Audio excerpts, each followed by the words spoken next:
Bismillahirrahmanirrahim. Assalamualaikum warahmatullahi wabarakatuh. Alhamdulillah wassalatu wassalamu ala Rasulillah wala haula wala quwata illa billah ma ba'du.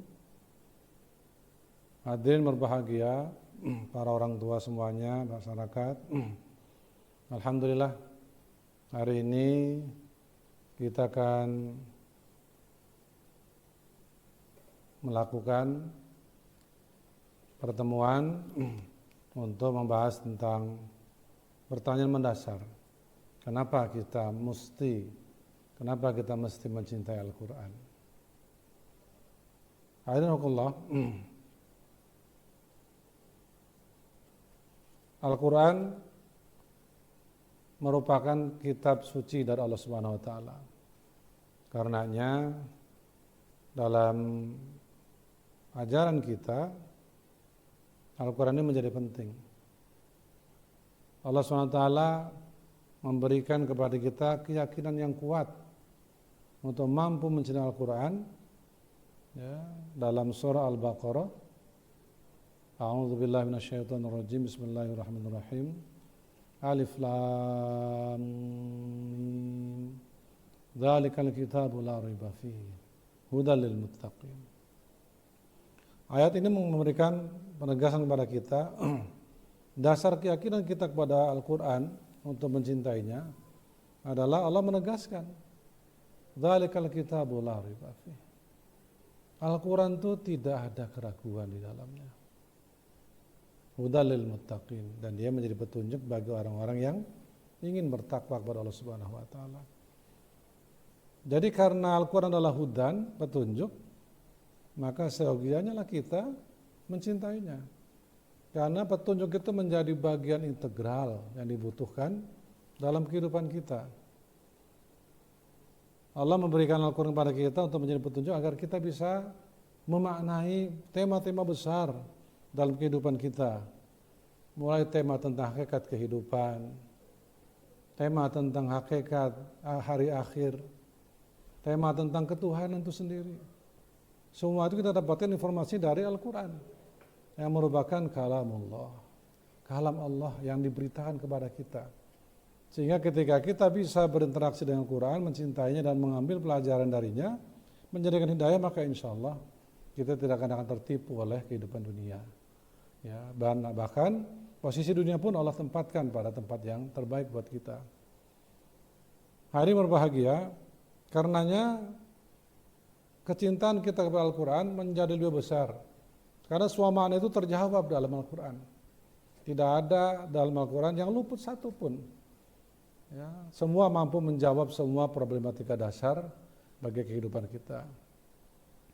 Misalnya kita contoh misalnya, ketika dalam tema-tema ketuhanan, banyak orang-orang yang tidak beriman kepada Allah, tetapi secara hakikat dia memahami ada sesuatu yang besar. Nah, ketika pertanyaan tentang siapa Tuhan, pencipta alam semesta, maka Al-Quran memberikannya kepada kita. Allahu la ilaha illa huwal hayyul qayyum. Dalam ayat kursi yang kita kenal, Allah menggambarkan tentang Allah itu sendiri siapa. Sehingga kita mengenalnya. Tidak asal-asalan mengenal Tuhan, tapi betul-betul dididik oleh Allah SWT, diajarkan, dikenalkan. Sehingga kita mampu mengenal Allah Subhanahu wa taala.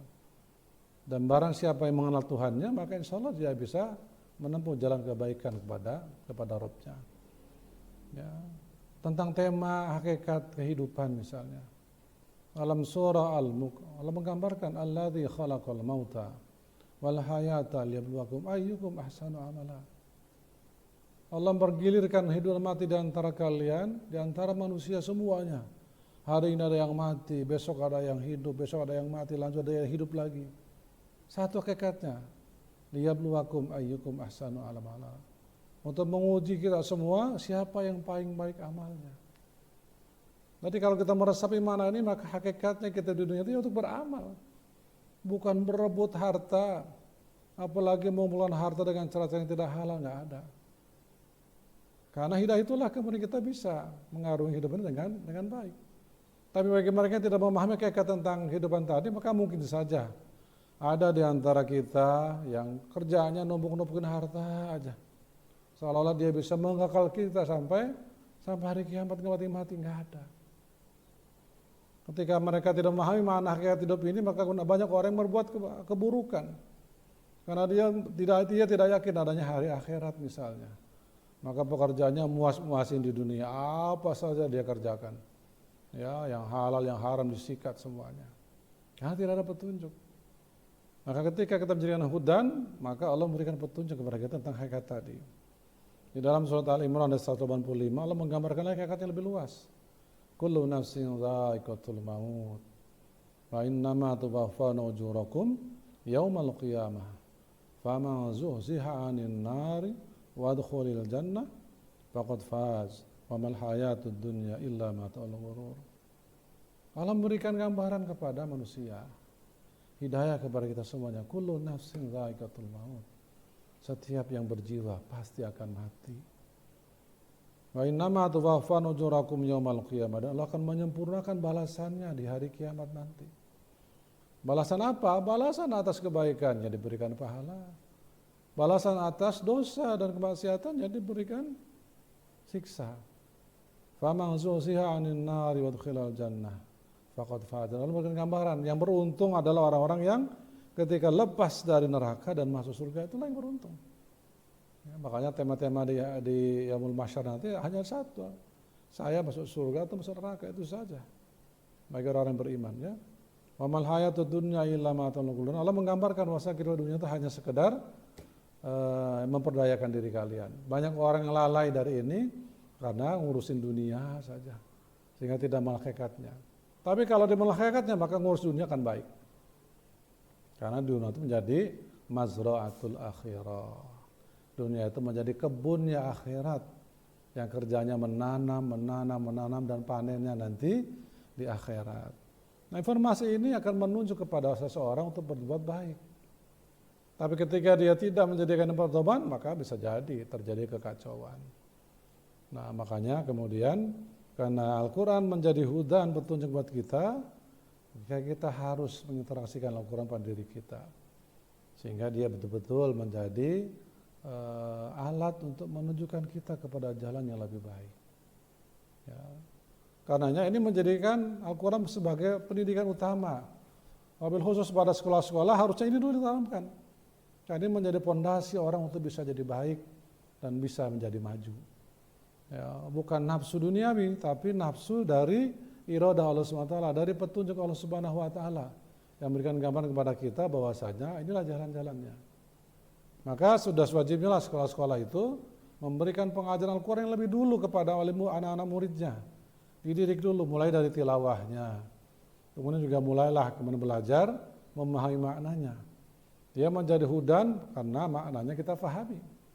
Bagi mereka yang sudah belajar Al-Quran dan bisa membacanya, ya jangan lupa ya membaca terjemahnya atau tafsirnya, sehingga kita bisa mengambil ruh dari Al-Quran itu untuk menjadi nyawa bagi diri kita untuk melaksanakan aktivitas. Karena dialah yang kemudian menerangi cahaya perjalanan kita. Anak-anak kita dididik dari sejak kecil, sejak dini kalau perlu. Membaca Al-Quran, belajar dulu. Belajar membaca Al-Quran. Setelah dia mungkin selesai membacanya baik dan benar, lanjutkan dengan mempelajari artinya dan menghafalkannya. Sehingga Al-Quran itu menjadi qorib, ya, menjadi qorib mendekat. Nah, kecintaan kita harus bertambah kepada Al-Quran karena Al-Quran itu mengatakan dzalikal kitabul la raiba fihi. Allah mengatakan Al-Quran itu tidak ada keraguan. Nah, kalau orang nggak ragu, ya sudah, cintailah dia dengan sepenuh hati. Tidak boleh dengan separuh hati.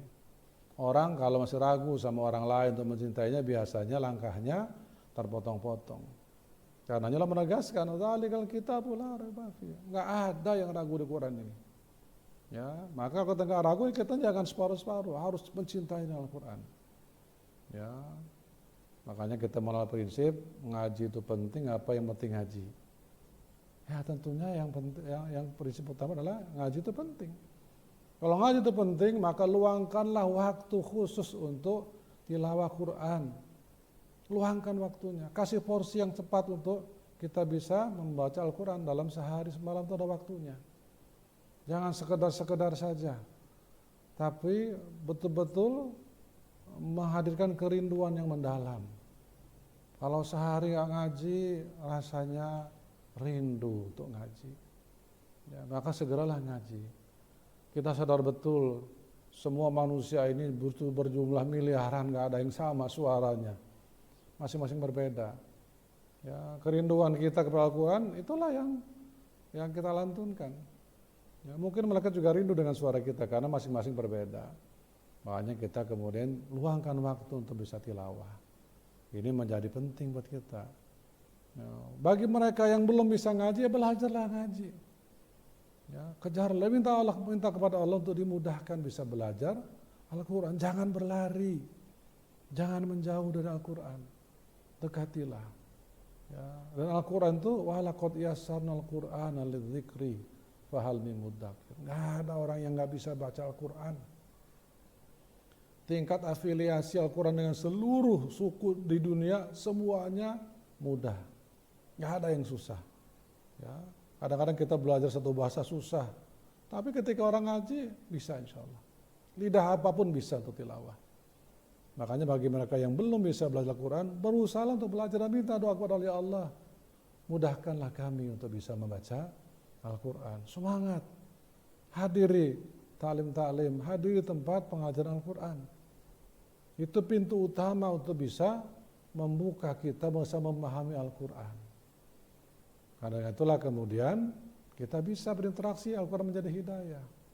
Nah kalau bacanya aja susah, bagaimana bisa menjadikan hidayah? Hidupnya menjadi kering tanpa hidayah. Sehingga orang hidup seperti melakoni siklus hidup. Bayi, muda, dewasa, tua, meninggal dunia. Padahal kita ingin setiap fase kehidupan kita lalui itu bermakna dengan hidayah Al-Quran. Hari berbahagia, demikianlah. Allahumma arhamni bil Quran. Ya Allah, rahmatilah kami dengan Al-Quran. Semoga Al-Quran bisa menuntun kita untuk mendapatkan hidayah Allah Subhanahu wa taala. Demikian, terima kasih. Assalamualaikum warahmatullahi wabarakatuh.